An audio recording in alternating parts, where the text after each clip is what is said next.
The topics and opinions expressed on the following show are solely those of the hosts and their guests and not those of W4WN Radio, its employees, or affiliates. We make no recommendations or endorsements for radio show programs, services, or products mentioned on air or on our web. No liability, explicit or implied, shall be extended to W4WN Radio, its employees, or affiliates. Any questions or comments should be directed to those show hosts. Thank you for choosing W4WN Radio. This is Beyond Confidence with your host, Divya Parekh. Do you want to live a more fulfilling life?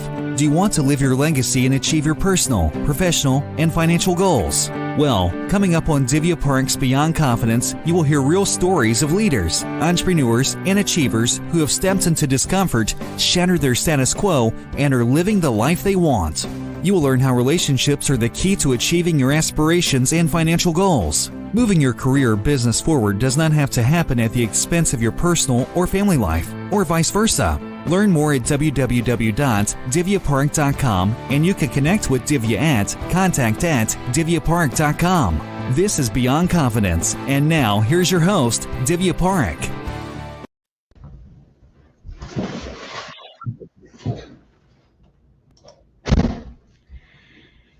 Good morning, listeners. It's Tuesday morning, and I am here with you. So excited to be with you. And this is one of my favorite weeks of the year because it's a Thanksgiving week. You know, what better way to bring in positivity and joy in your life than being thankful? We take so many things for granted. So it's so important that we are thankful and recognize the things that are available to us. So folks, a couple of things that I'm going to share with you. One, if you've not got a copy of our books, you can see a couple of books in the background. We are giving away some of the profits to people impacted by COVID-19 or by pandemic or by anything else, because we believe in entrepreneurs. Entrepreneurs bring about change. And then secondly, I'm inviting you to donate 1 hour of your time every month without any strings attached. So folks, I want to take this minute to thank you for being part of my family, reaching out to us, messaging us, and following us consistently. Because without you, the show would not be possible. So let's get started and invite your guest in. Welcome, Shelley. Hi, Divya. How are you? Thanks for having me. Oh, it's my pleasure. So tell us a bit about yourself, Shelley. Sure. So I'm an entrepreneur, author, mother of 3. I just wrote a book called Untethered about my journey with my husband's bipolar disorder. So it's quite a journey. It starts out about 20 some years ago when we got married, and there were a lot of life lessons learned with his diagnosis. And we had ended up in a divorce situation, so there was a tremendous amount of turmoil and animosity. But we came full circle, and I ended up helping save his life. And as a result, I went into healthcare and launched a company called GeoStar, Global Institute of Stem Cell Therapy and Research. Our Chicago location is headed up by me, and I've been living the life since then. Well, tell us that when you were a child, did you have any interest in becoming a doctor, engineer, or a beautician, or a painter? What was it that you desired to be? I did. My heart and soul was to become a doctor. And, I didn't end up pursuing it in terms of my academic, experience or whatnot. But at the same time, I did come full circle and ended up doing something in the field itself, just in a different capacity. So yes, I've always wanted to help others. I've always felt that is my purpose. Even with my book, I want to help others understand mental illness, to help break the stigma, and to make people realize there is hope. Mm-hmm. So tell us about a time in your childhood when you remember doing something fun or just being a child?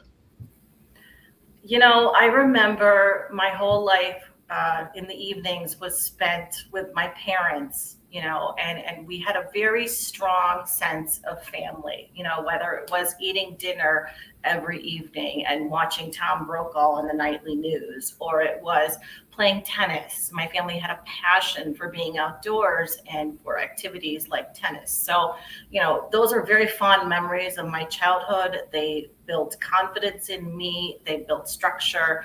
And, I really look back at my childhood very fondly. Very nice. So, did you pursue tennis in school or as a sport itself? I did. I got probably a little too competitive, and as a result, kind of cracked.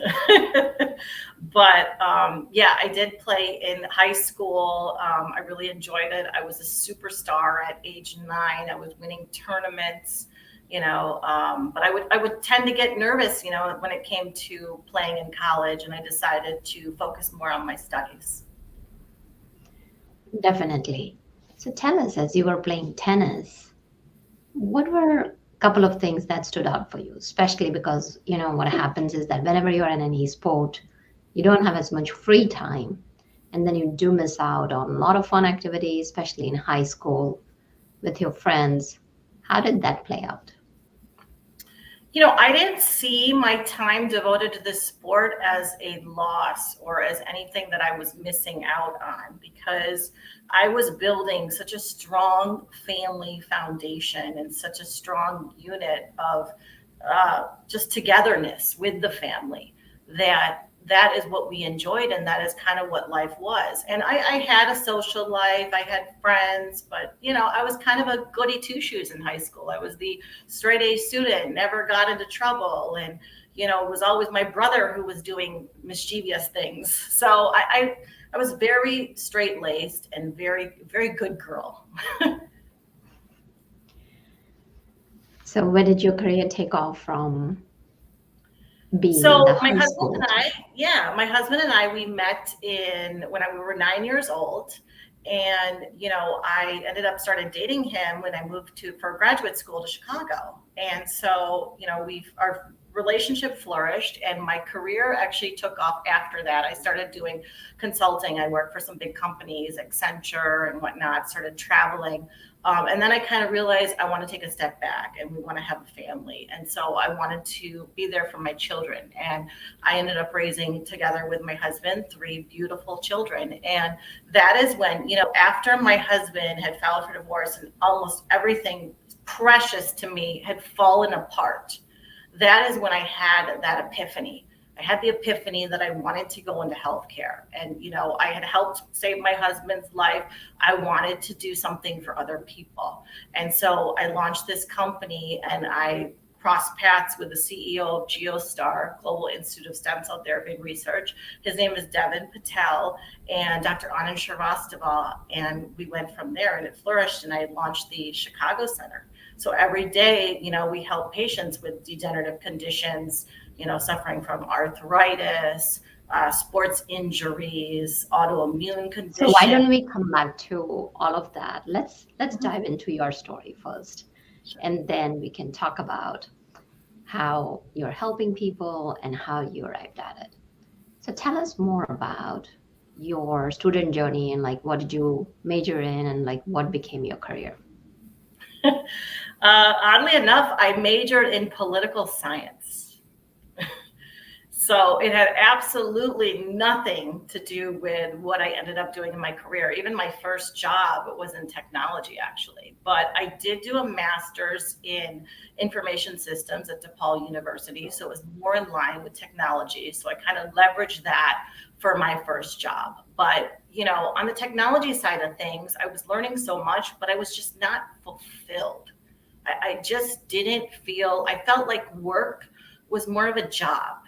And it didn't drive my purpose, and just my heart and soul wasn't into it. There was just something missing. And tell me, what was that piece that was missing? When you were saying that was a job, what were you looking for? Sure. I don't think I actually realized it then. I think you realize it later upon reflection. I was following a path that I thought would please other people around me, whether it was my parents or my family or my friends. It was just what you do, And so this was not me. And I needed to find myself and my own journey. And the only way to do that was to break away from what I was doing currently and to just take that chance and overcome the fear, of exploring something else. Got it. So tell us, you said that you knew your husband since you were 9 years old. Tell us a bit more about that. Sure. So I remember this so vividly, like it was yesterday. And we were playing ping pong. And we had a ping pong tournament, and we had everybody surrounding us, all our friends, all our family, and they were watching so intently who was going to win this ping pong tournament. And I think it ends around 21.21. So we kept playing, and you have to obviously win by 2. So I think it went to, I'll have to ask him, but probably 37 to 35 or something crazy like that. And it was just such an intense experience. He had this look of determination, like, I am going to beat you under any circumstances. Everybody's watching me. I have to beat you. And he did eventually win. Got it. And then as you grew up in middle school and high school, did you all go together or? We were friends. So we were just, our parents started vacationing together. They got closer and closer as the years progressed. We had common friends, family friends. So, it was more like he was kind of a brother relationship. So it didn't really flourish into a romantic relationship until I was out on my own. And you mentioned that, you connected back with him when you were in graduate school. So tell us a bit more about that time. Sure. So that was the time when I came out of my shell, and, I started to have a little bit more fun. I was very easygoing. I started, of course, dating more, meeting people, and we had the time of our lives. We lived in downtown. I lived in downtown Chicago. He was there as well. I started to learn how to cook. So I was embracing my culture at that point. And that's something that I love doing right now, even throughout the years. So we had this beautiful bond, and it was just this, beautiful relationship that flourished into something more. And then once you got, I'm assuming that right out of your graduation, you must have dated for some time and got married. Yes. So we dated for about 1.5 to 2 years. And then we planned a big, beautiful Indian wedding in Toledo, Ohio, where we grew up. And we were actually the highlight because we were the first 2 people in the same Indian community. And there was only, 300-400 families in the community itself that married one another, and this was always like a lot of the parents' dreams, that, oh, I'm going to, match up so-and-so with so-and-so because, it'd be perfect or whatnot. So we had this beautiful wedding, and it was just an incredible experience. I remember it like it's yesterday. So when did you realize that your husband was going through the bipolar disorder? That was only about 6 years ago, 5-6 years ago. He came to me actually back in 2014 or so, and he said, I think I might have this disorder. And I pretty much brushed it off. And I said, you know what?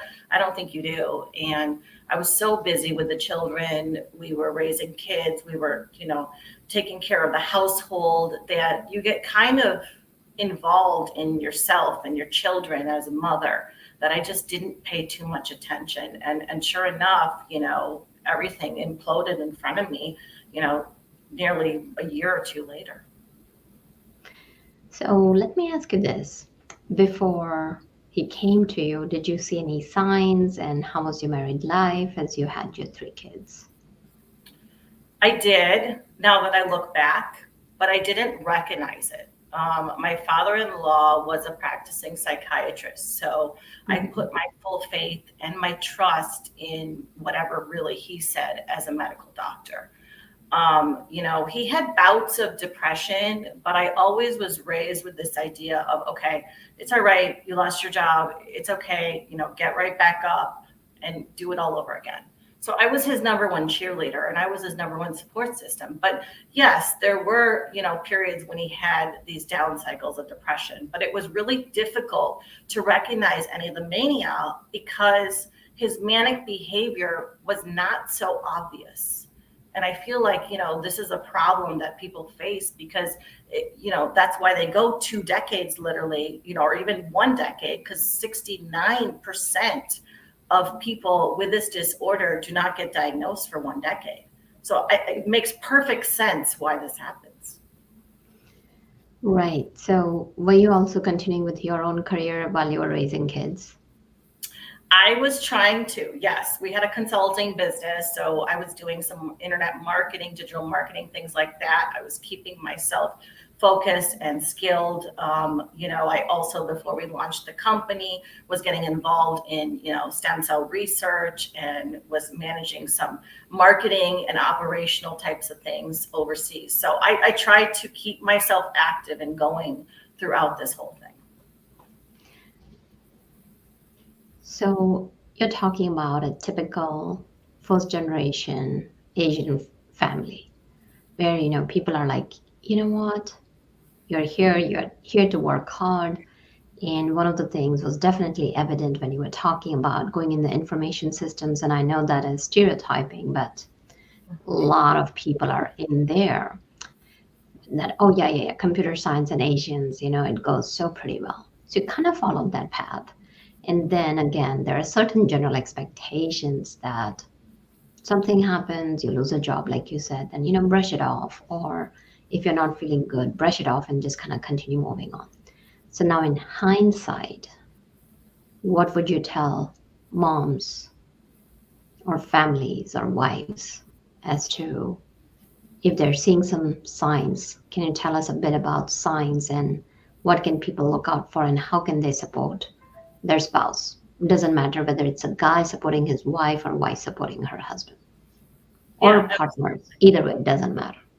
Sure. So some of the signs would be, rapid speech, not sleeping for weeks, for days, could be for months, just depending on the situation and how bad it is.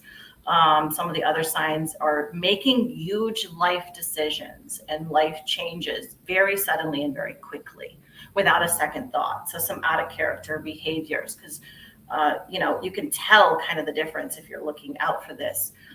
Some of the other things are, grandiose behavior, feeling like, they're on top of the world and they can change the world overnight and just have unrealistic ideas and expectations about themselves. And this arrogance, sort of narcissism, right, that comes out from the mania side of things. And so these are very important things to look out for. And I think the biggest thing is the cycle of when they go from a manic high to a depressive low, right? Because there's other disorders here that play a role and could potentially be a narcissistic personality disorder or a, borderline personality disorder. So it's important to watch that cycle.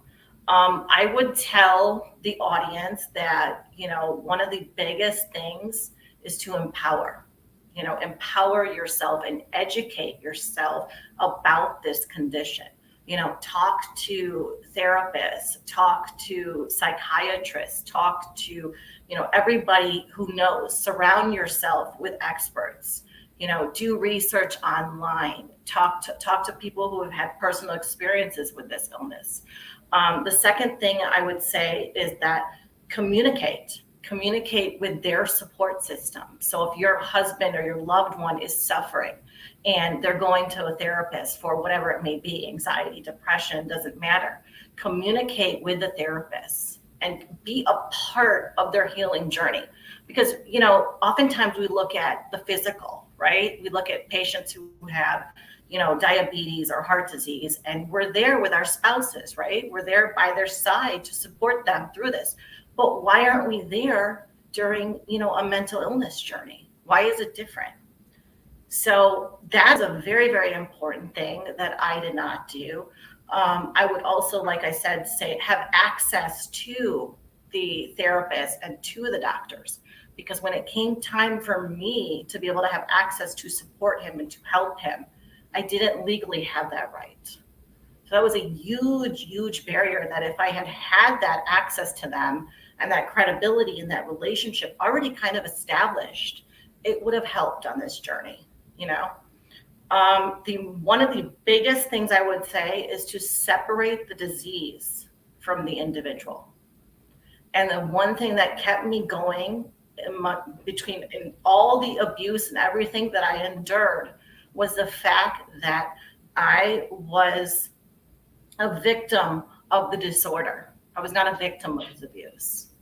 So if you can remember that in your heart, when you see your loved one behaving erratically, or, saying horrible things to you, or being abusive, if you could step back and you can think about that and understand that concept and keep that in the back of your mind as a driving force to get through this, then eventually you could potentially help save a life. So let's go back to that time when you said that your husband came to you that, he may have a disorder, and you brushed it off. Then how did things progress from there? So we went along our merry ways. My husband was traveling 4 to 5 days a week.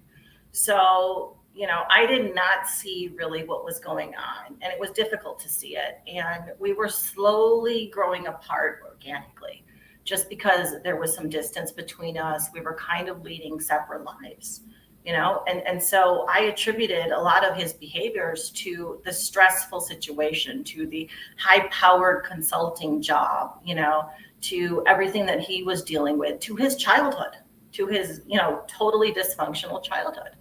And, that was just kind of my doing and my fault in a sense, because I should have heard him loud and clear.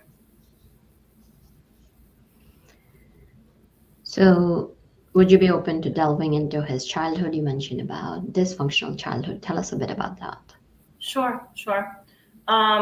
His parents, they're wonderful people. Don't get me wrong. I just feel like they were more limited.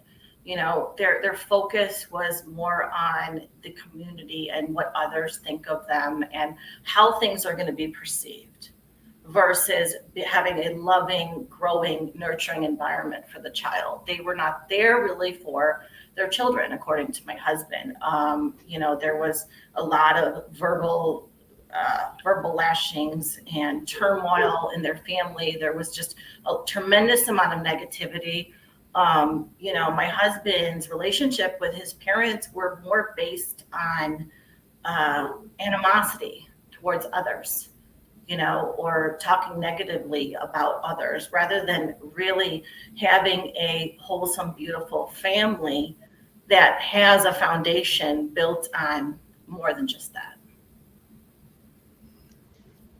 And I'm assuming that you knew about it since you kind of grew up with him. And what was the moment when you found out that he had that disorder, and what went through your mind? Regret and feelings of guilt, whether the guilt was justified or not. I had feelings of guilt that I did not think out of the box, and I trusted everybody around me, including my father-in-law, to appropriately guide him from his medical expertise.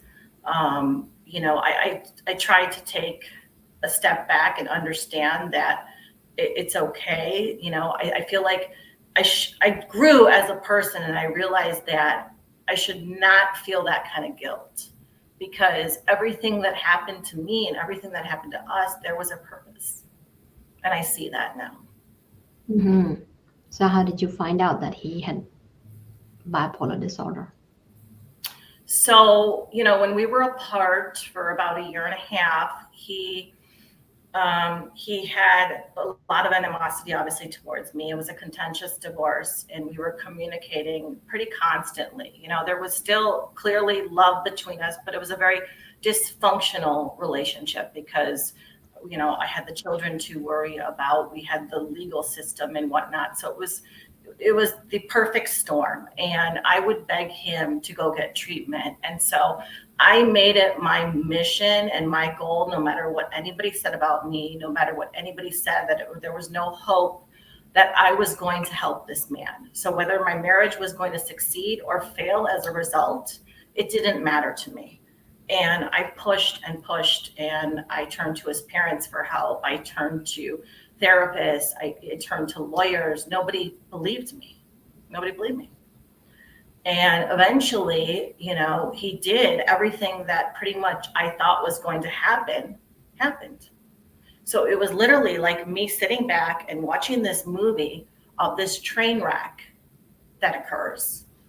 And, I told him he was going to lose his job. I said, you're going to be depressed. You're going to lose everything that's precious to you. And you're going to wake up one day and you're going to regret it. And I even told him, I said, I'm not going to be here for you when that happens because of so much destruction that's occurred in my own life. Of course, I didn't mean that, but ultimately I ended up helping save his life because sure enough, he did fall into that suicidal type of depression that was so bad. He had to have electroconvulsive therapy, ECTs, which is basically like an untreatable depression that you can't even treat with medication at that point. So I nurtured him back to health. I pushed aside the marriage. I wasn't concerned about our relationship. He wanted to get back together, and I just couldn't even process that at the time. And how did you go from there to getting back together? It took a lot of time. It took a lot of forgiveness within my heart of what had happened. It took a lot of healing for me on my own personal front of, the abuse that I had endured. And, he ended up moving back into the house, but he moved into the basement bedroom, and stayed there while I helped him nurse him back to health, basically. He had his children around him. That was really helpful for him. But it didn't happen overnight because this is not something you can just bounce back from and come back from like that overnight. So there may be a lot of people going through that journey. What would you tell them, and tell us about the center that you were telling to us earlier and how that's playing out, and how are you helping people? I would say, first of all, one of the most important things is after the patient is starting to recover, your loved one is starting to recover, don't forget about yourself. Everybody forgets about the caretakers. And step back and heal your own trauma, because it will come back to bite you if you don't. Whether that is going to therapy, doing meditation, you just have to step back and think about yourself as well. And I was always this nurturer, and so many mothers are that they don't think about themselves. Right? They're always looking at the patient or somebody else that they can help, whether it's their children or their spouse. So I would say that is very, very, very important. The other thing I would say is look beneath that mask of bipolar disorder and understand and realize that that person that you once loved, whether it is your son, your daughter, your spouse, whoever it may be, is somewhere in there, and they're not dead. And you may be going through your own turmoil and mourning his or her loss from an emotional standpoint, from a mental standpoint, but realize they will come back. They will come back if you hold on, because if you don't have that unconditional love for that other human being, then when they wake up from this or they plummet into a massive, massive depression and become suicidal, they may very well follow through on those threats.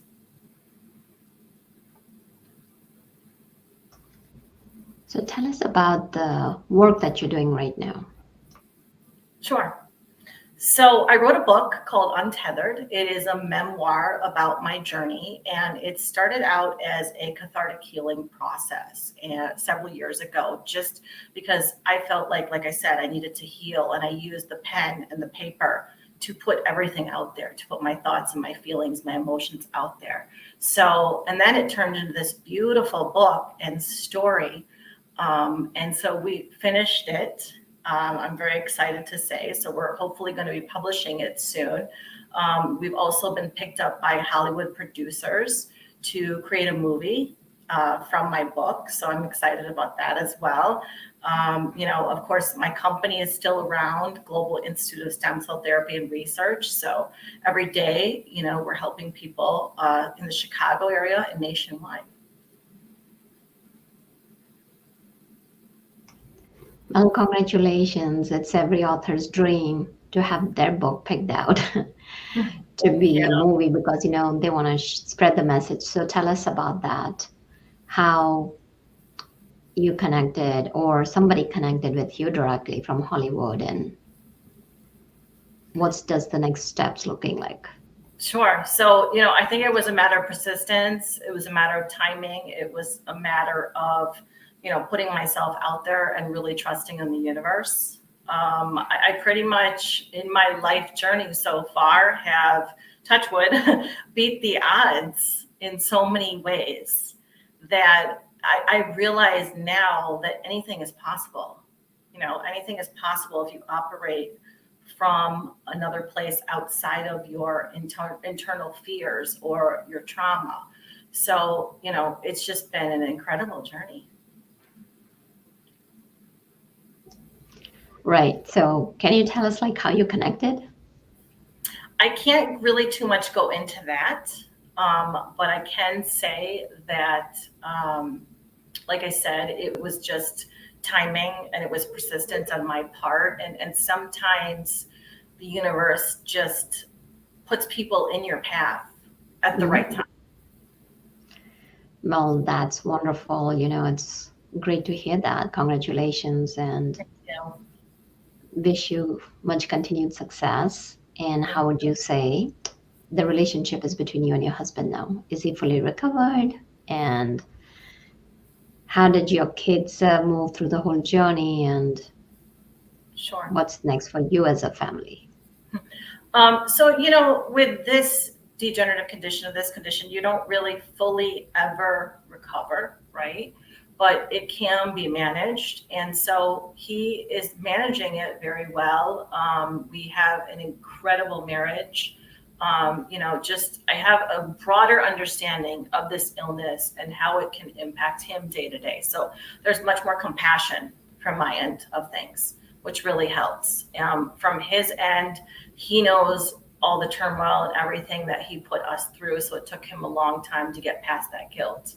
But our marriage is much stronger than it ever was.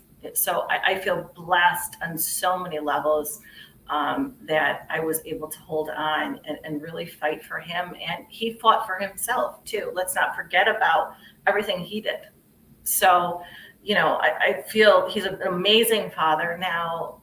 The kids they bond with him all the time.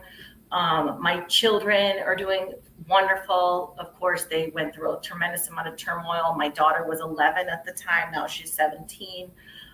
She's applying to art schools now. So she's living her dream in her life. My son is in high school and, enjoyed cross country. So he's 14. He was only 8 years old at the time, somewhere around that age. So he was really little. And my 14-month-old baby at the time is now 7 years old. So he's a little boy now and hopefully doesn't remember any of this. But, it took a long time. I'm not going to say that it just happens overnight. But children, they amaze you because they have such a tremendous amount of resilience within themselves. And, I didn't give the children enough credit because they really bounce back and they really learn from what you do, right? So I try to be the best role model I can be and show them that there is hope in this journey of life. and to come full circle. It can happen. And so whatever their dreams are, I always tell them, just don't give up. So more than anything, if I can build those values in my children and they become good people and do the right thing and live their lives to the fullest and learn from their mother's mistakes as well as their mother's triumphs and their father's, I feel like I've maybe done my job. Well, that's wonderful to hear. And thank you. Keep on doing the great work that you're doing. And it was nice to have you on the show, Shelley. Thank you so much. Well, thank you, listeners, for joining us today. And thank you for being part of our family. We love you. And thank you, Jason. We'll connect next week, same time. Take care. Thank you, Divya. Thank you for being part of Beyond Confidence with your host, Divya Parekh. We hope you have learned more about how to start living the life you want. Each week on Beyond Confidence, you hear stories of real people who have experienced growth by overcoming their fears and building meaningful relationships. During Beyond Confidence, Divya Parekh shares what happened to her when she stepped out of her comfort zone to work directly with people across the globe. She not only coaches people how to form heart connections, but also transform relationships to mutually beneficial partnerships as they strive to live the life they want. If you are ready to live the life you want and leverage your strengths, learn more at www.divyaparekh.com. And you can connect with Divya at contact@divyaparekh.com. We look forward to you joining us next week.